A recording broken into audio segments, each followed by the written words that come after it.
وآت ذی القربى حقہ، ارشاد رب ذوالجلال ہے کہ حقداروں کو ان کا حق دو۔ اللہ رب العزت نے قرآن حکیم میں وراثت کے احکام تفصیل سے بیان فرمائے ہیں اور احادیث طیبات میں بھی اس کی تفصیلات ملتی ہیں۔ بدقسمتی سے عہد موجود کا بہت بڑا فتنہ اور بہت بڑا المیہ اپنی اولاد میں سے بچیوں کو، اپنی ہمشیرگان کو، اپنی پھوپھیوں کو، اپنی خالاؤں کو، یعنی جہاں جہاں کسی کا بس چلتا ہے، ان خواتین کو ان کے حقوق سے محروم کیا جاتا ہے۔ ہمارے معاشرے میں بہت ساری ایسی مثالیں ملتی ہیں کہ بہنیں عمر کے 50 سے 60 برس بھی گزار چکی لیکن ان کو ان کا حصہ نہیں مل سکا، اور کہا یہ تم لے لو،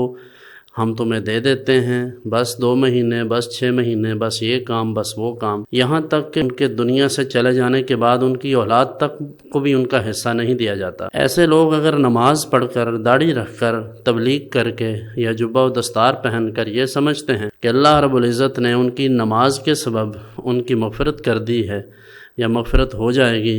این خیال است و محال است و جنوں، اللہ ہی کا عطا کردہ یہ قانون ہے کہ وراثت میں جو حق بچیوں کا ہے ان کو جب تک نہیں دیا جائے گا اس وقت تک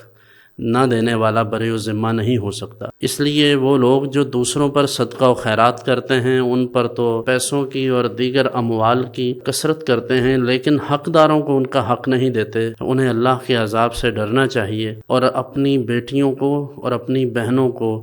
ان کے شرعی حصے سے محروم نہیں کرنا چاہیے۔ یاد رکھیے، بہنوں کو یہ کہہ کر حصہ معاف کروا لینا کہ بھئی تم مجھے معاف کر دو، اور اگر تم نے تقاضا کیا تو ہم تمہارے ساتھ سوشل بائیکاٹ کر دیں گے، یہ بہت بڑا ظلم ہے۔ ایسے لوگ قہر خداوندی کو دعوت نہ دیں۔ اپنی بہنوں کو، اپنی بیٹیوں کو ان کے شرعی حصے بر وقت ادا کر کے اللہ رب العزت کے ہاں ماجور ہوں۔